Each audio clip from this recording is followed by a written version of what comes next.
Kaysersberg, sa route des vins, son marché de Noël, sa rivière. Derrière la carte postale et les colombages colorés se cache une sorte de boîte à idées écolo.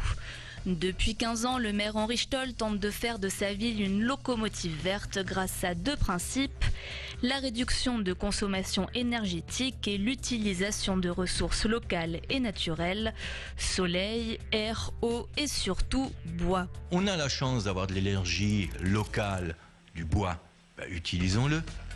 Nous sommes que des communes forestières sur la vallée ici.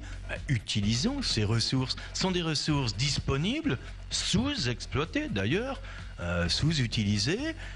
Pas de transport, relocalisation de l'énergie, relocalisation de l'économie, circuit court, moins de pollution, etc. C'est tellement évident, tout le monde en cause.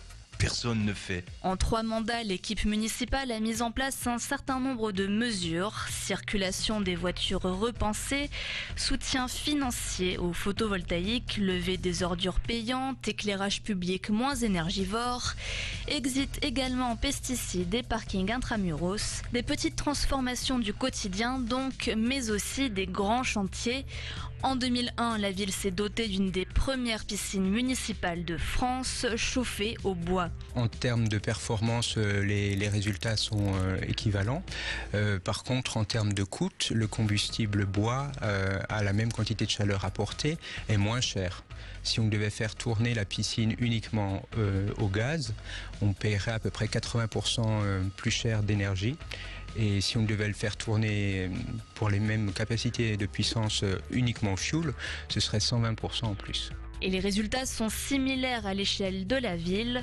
Des dépenses énergétiques réduites par 8, 110 kg de déchets par personne et par an contre 360 à l'échelle nationale.